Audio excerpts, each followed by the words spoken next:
Britain did a mistake by choosing Brexit, and that's the word coming in from one of the most foremost voices on European law. Stephen Weatherill, the Oxford University professor, believes that UK should not use its right to invoke Article 50 of the EU Charter and instead work out a middle ground with the other 27 European nations. CNBC-TV18 Sanjay Suri caught up with him in London and started by asking him what happens when the secession article, that's Article 50, is actually invoked. The legal position is deceptively simple. Article 50 will be invoked when a member state wishes to invoke it according to its own domestic constitutional requirements.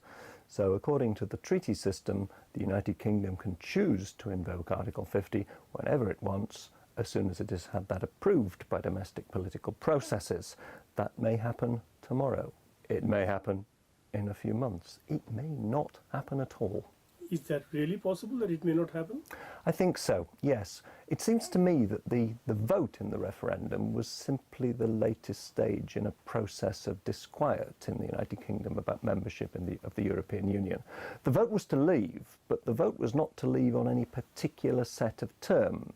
And the process that we're now undergoing since the vote last Thursday is to decide which set of terms the United Kingdom will request from the European Union and what set of terms the European Union will be willing to grant. It's highly likely that what the United Kingdom actually wants will not suit the 52% people who voted to leave. And it's even more likely that what the European Union will actually grant to the UK once it's made a request for terms will be unacceptable to the 52%. We talk about fine print here, but the broad brush is that people say, we got the majority, we want to leave and we want out now. How do you deal with that? I think you have to deal with it through a process of dialogue, a process of discussion that was really missing from the referendum debate as it was conducted prior to last Thursday. The real problem is that there were two very divergent views of why the United Kingdom might wish to leave the European Union. One was the people who thought that it would justify and permit a reduction in immigration, particularly from other EU member states.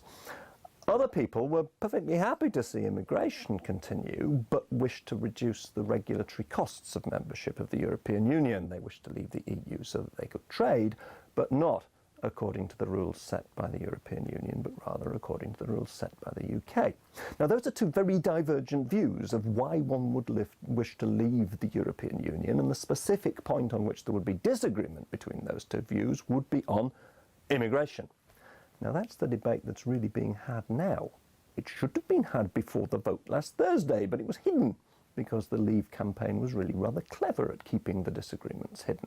Now we're facing up to the reality, which is that leave might mean leave with immigration slashed, or it might mean leave with immigration maintained but regulatory costs slashed, or, I think even more likely, it might mean leave but with no change at all if the UK wishes to maintain access to the EU internal market, because the other 27 member states will not give the UK what the Leave campaign claimed they would get from withdrawal.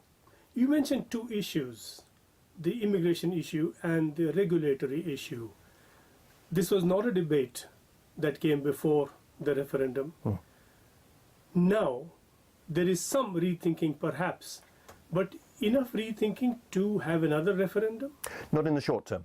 And I think it's quite clear that the referendum has been held. It was bloody, it was horrible, it was divisive, and we see it even on our streets today that it's generated unpleasant feelings, tensions, backlashes. So I can see the prospect of a general election, a second referendum, but in the medium term, once it has become abundantly clear that the claims made by the Leave campaign in the run-up to last Thursday were pie in the sky,